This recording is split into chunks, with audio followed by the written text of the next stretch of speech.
On today's show, the Capitals pick up a big OT win over the Islanders, and rumors surround a trade for Nils Hoglander to the Capitals.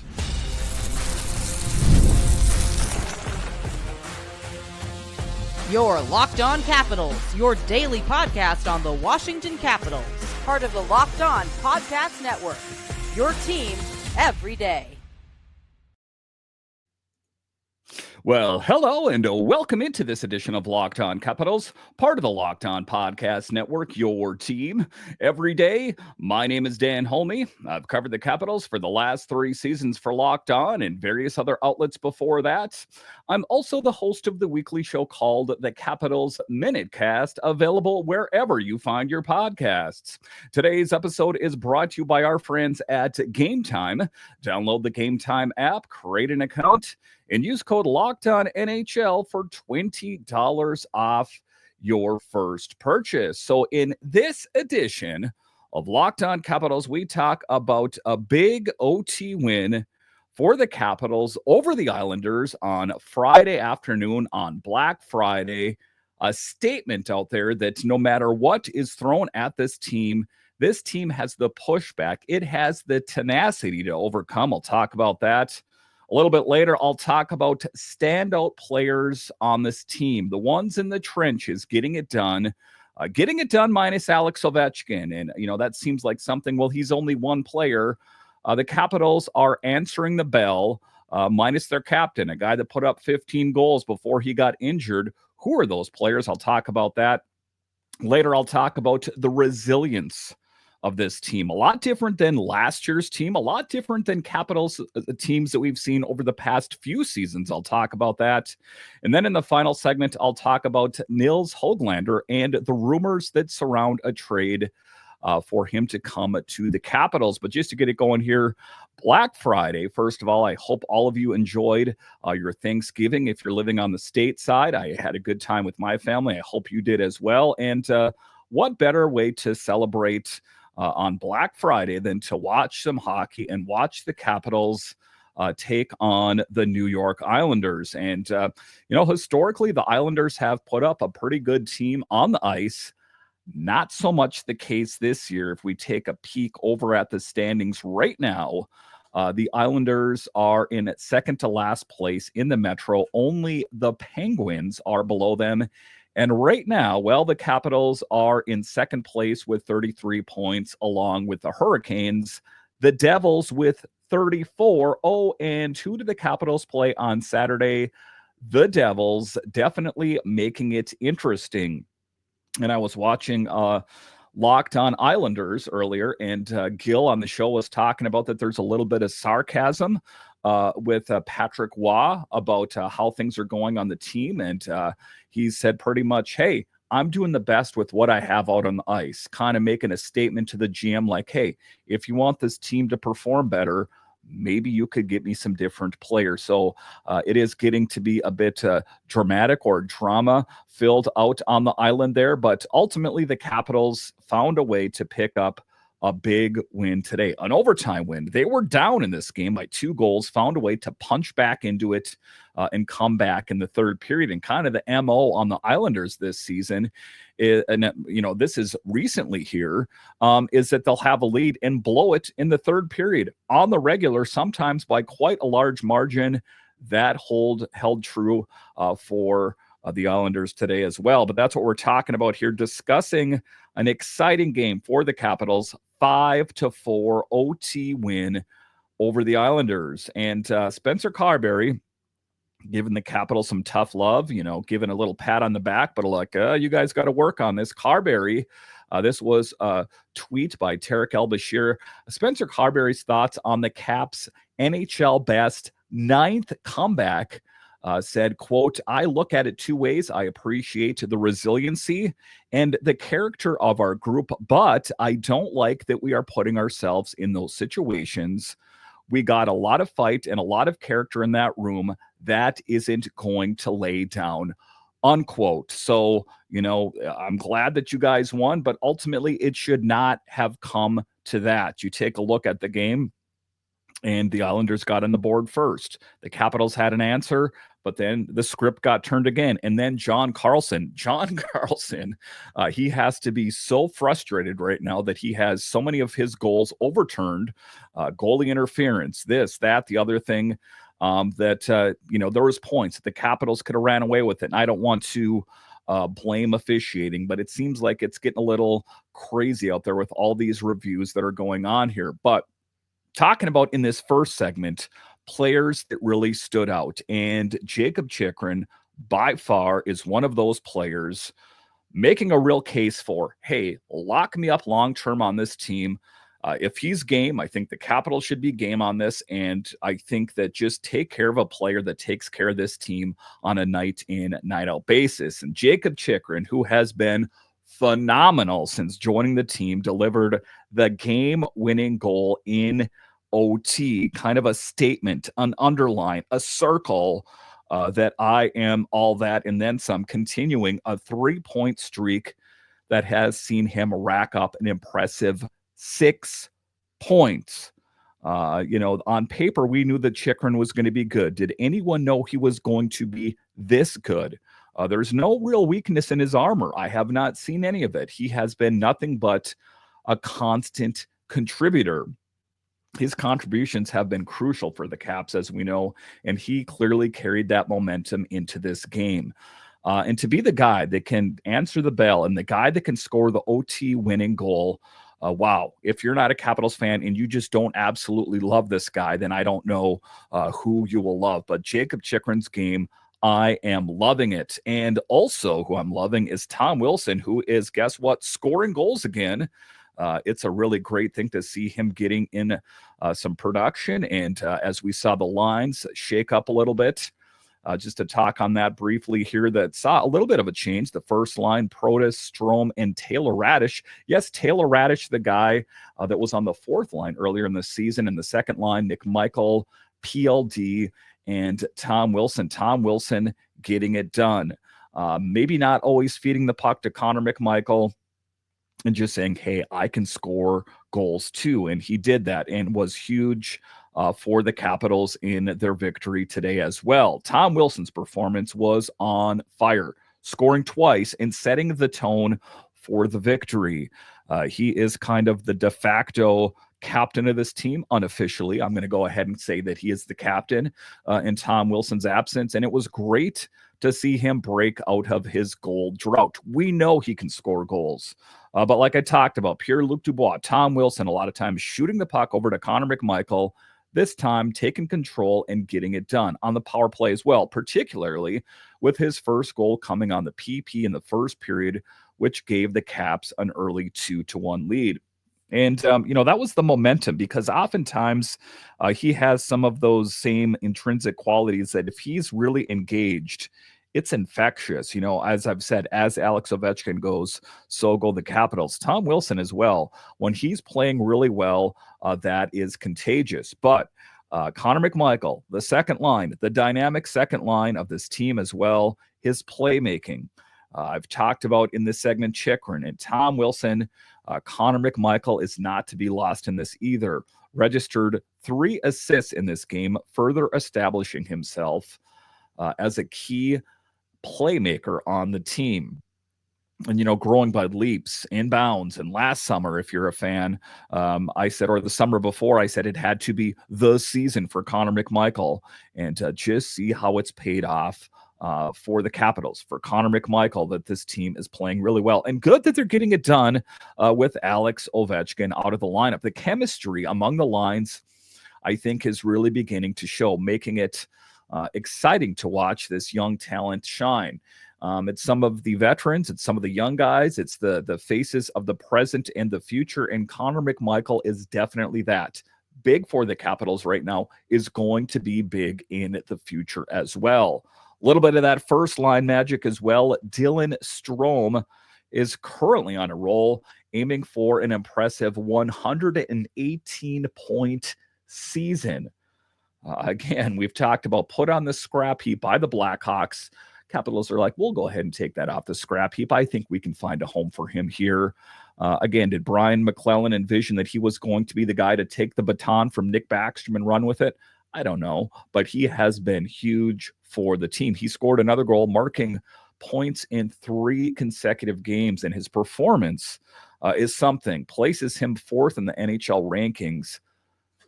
Absolutely remarkable, his play out there. I don't think we could ask for anything more from these players. And I think that, and I'll talk about resiliency later, why the Capitals are in the position that they're in. So those are the key players that really stood out big time. But key moments, my takeaways from the game, things that I really noticed in this game. The game had ups and downs, and I like those games because it puts your team through its paces, notably in the second period when John Carlson appeared to give that Caps a 3-2 lead. Again, what is in the atmosphere, what is in the ether against John Carlson scoring goals and having them stick. I hate to say good goals because that is redundant, but however, a coach's challenge from the Islanders, Patrick Waugh, the goal was overturned due to goaltender interference, shifting the momentum back to the Isles. Yeah, there was points in this game that I thought the Islanders were going to walk away from this one. This deplorable team. I'm sorry for you Islander fans. I'm sorry, Gil from Locked On Islanders, but your team is not that great right now. Now, things could change, but New York capitalized on that moment, entering the third period with a 4-2 lead. And some people, I hear, they walk away from the games when your team's losing by a couple of goals. If you walked away from that one, you walked away from a resilient Capitals team, a team that said, hey, we've been here before. We have the answer within this locker room to get it done. And they did that. And I'll talk about that resiliency straight ahead.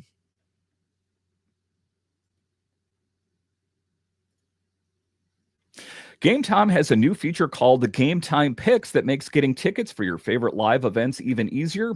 Game Time Picks filters out the fluff to show you only incredible deals on great seats, so you don't have to waste time searching through thousands of tickets. And that's frustrating. Your favorite band comes to town, your favorite sports team's playing, there's a lot of tickets. Which seats are available? What's the view of the stage, the ice, the playing surface going to be like? Take the guesswork out of buying tickets with Game Time. Download the Game Time app, create an account, and use code LOCKEDONNHL for $20 off your first purchase. Terms apply. Again, create an account and redeem code LOCKEDON NHL for $20 off. Download Game Time today. What time is it? Game time. If you're a renter, I'd start taking advantage of Built if I were you. Here's the thing. We can earn points on groceries, travel, and practically everything else we buy, but we should also be earning points on rent, one of our biggest monthly expenses. Built changed the game by letting renters earn high-value points on rent around their neighborhood. There's no cost to join Built, and as a member, you'll earn valuable points on rent and on everyday spending. Built points can be transferred to your favorite hotels and airlines, and even the ones you haven't heard of.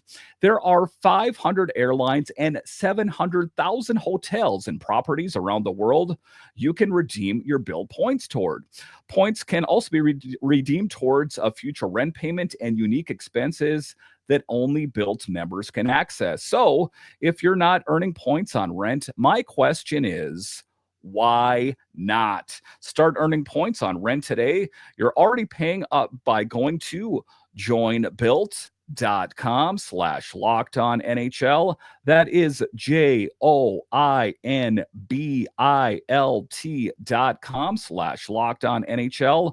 Make sure to use our URL so they know we sent you. Joinbuilt.com/lockedonnhl to start earning points on your rent payments today.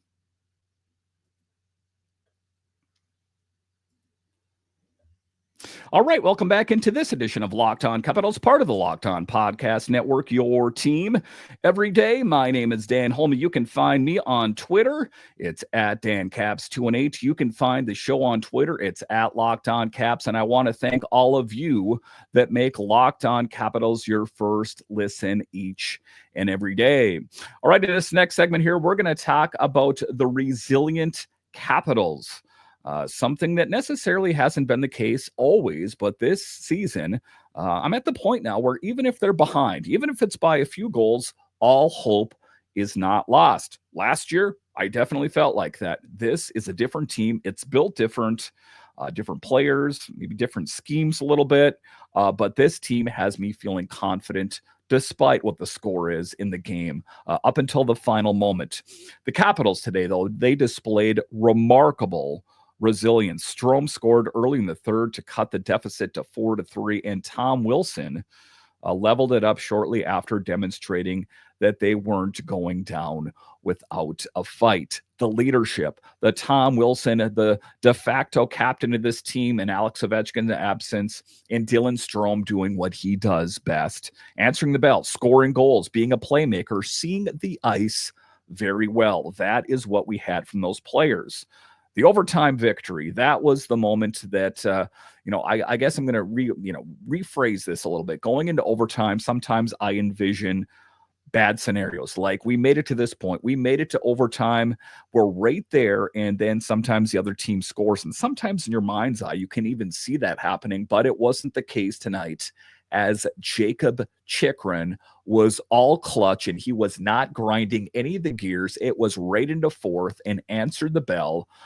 He charged into the offensive zone and fired an impressive shot past former Cap Simeon Varlamov for the big dub. And sometimes the Capitals this season playing at Capital One have not played some of their best hockey. That changed today.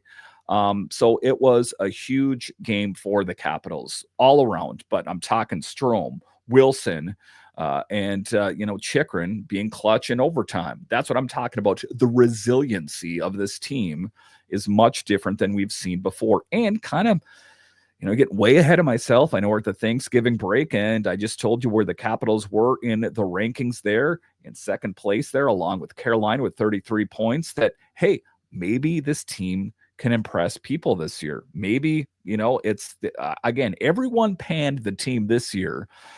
Even some Capitals beat writers, insiders panned this team. I love how they continue to prove everyone wrong. And some of the big things they've changed is power play success. One of the weaknesses of this team earlier in the season, and they're getting it done, minus Alex Ovechkin. We know that he is out. The power play is thriving. They have scored in 4 straight games, netting 10 power play goals in their last 10 matchups. An about face, turn yourself around.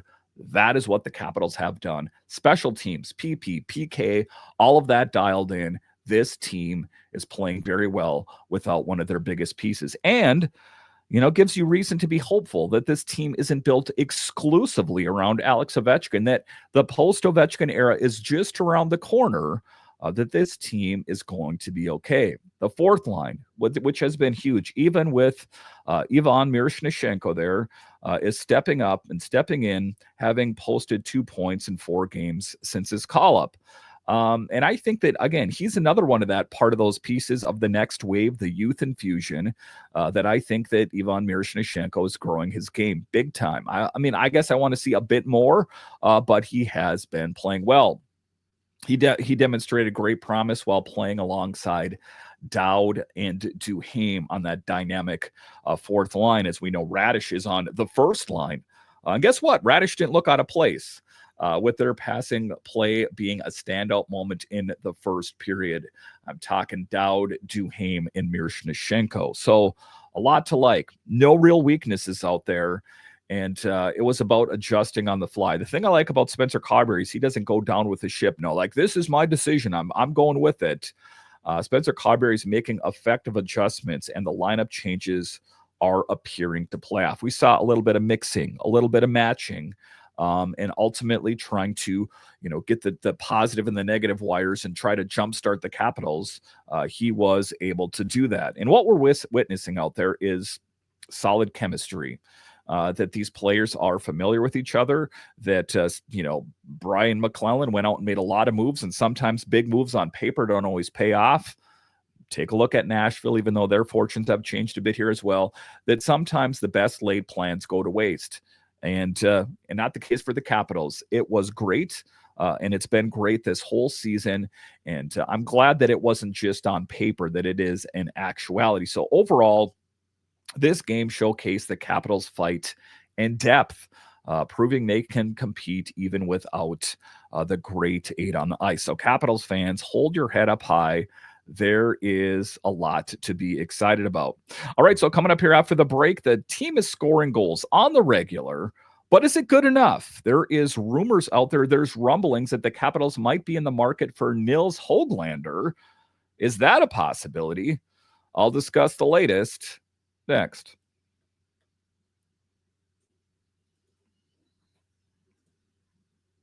Get ready to tackle the NFL action with FanDuel, America's #1 sportsbook, because right now, new customers can bet $5 and get $150 in bonus bets if you win. The FanDuel Sportsbook app gives you everything you need to place live bets on the NFL all in one place. And listen, there is a lot of football that's played on any given Sunday or Monday or Thursday. And some of those games you're into, some of them you're not. Say it's a Commanders or a Ravens game, but say you're not into it. Open up the FanDuel app, put a little bit of money on the game. All of a sudden, they got that much more exciting. So when you get a hunch in the middle of the game, you can check out the latest stats, view live play-by-play, and so much more on the same page where you place your bets. Just visit FanDuel.com to join today. You'll get started with $150 in bonus bets if you win your first $5 bet. That's FanDuel.com.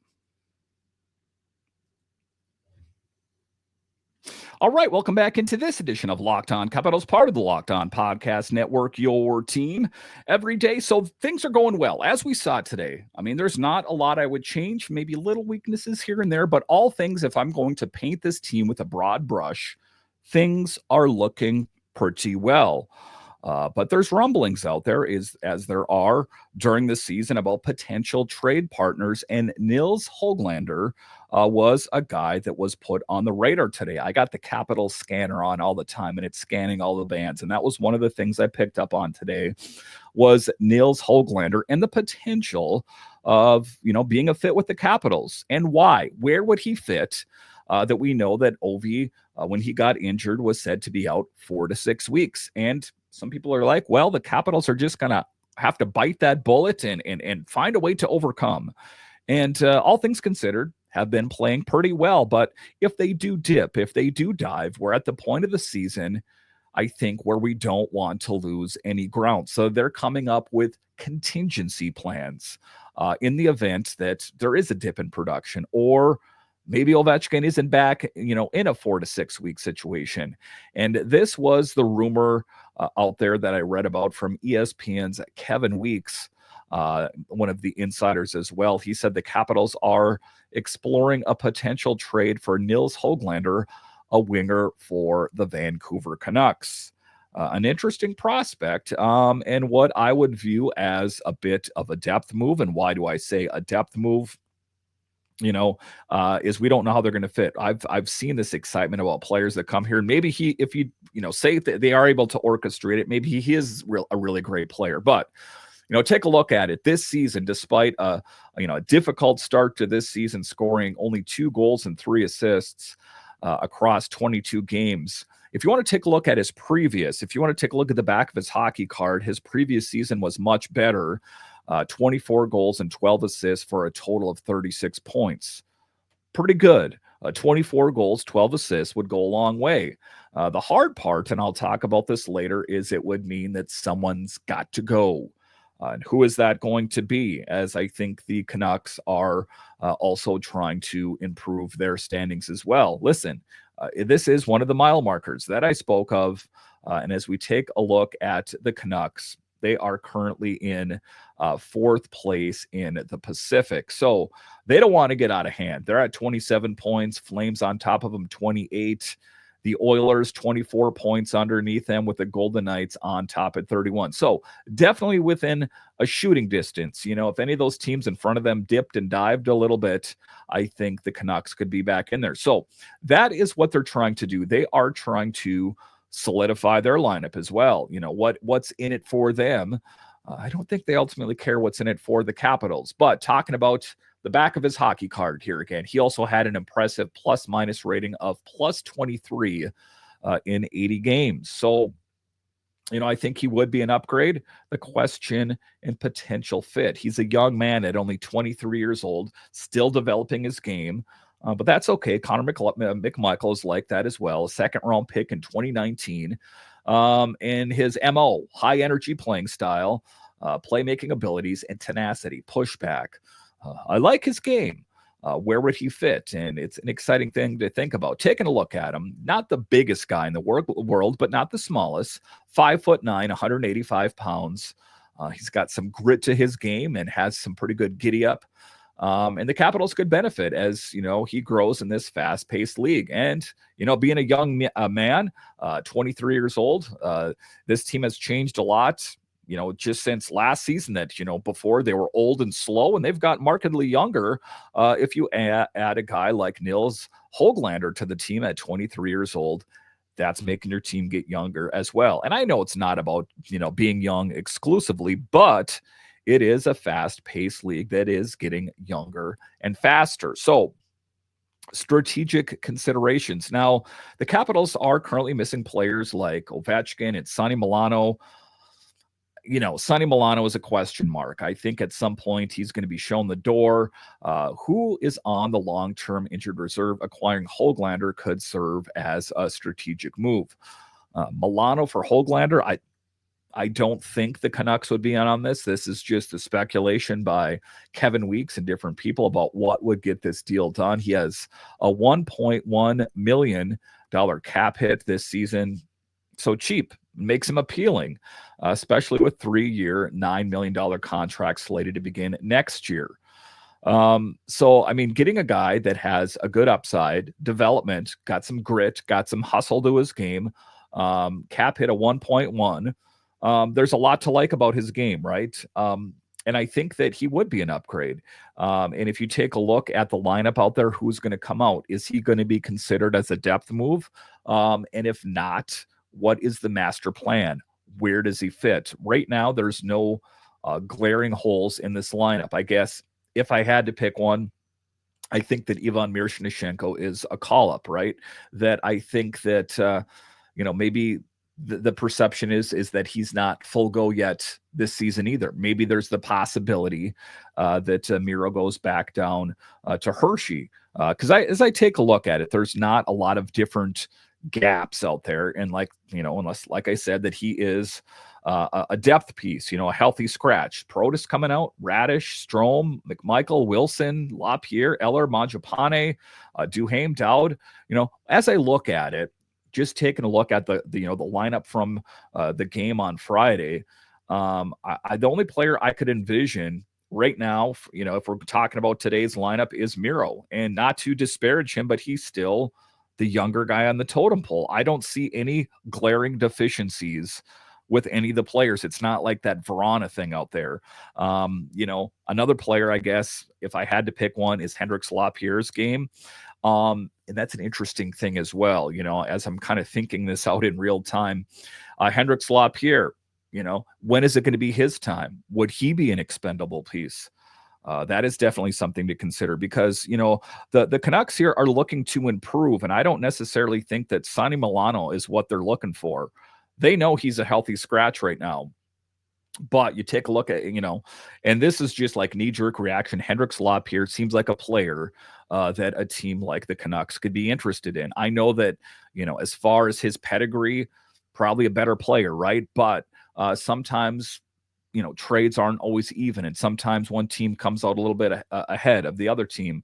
But you take a look at Lapierre in general, it just seems like, what is the long-term plan with him to talk about him? I'm trying to figure out where a Nils Hoglander would fit in here.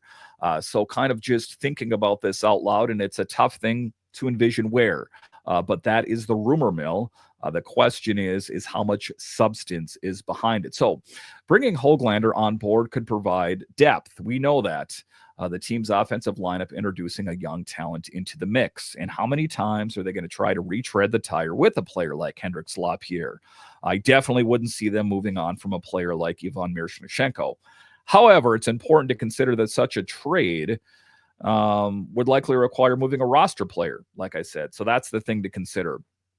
And right now, that's my thoughts on it. Hit me up on Twitter at DanCaps218, at Locked On Caps, or on YouTube.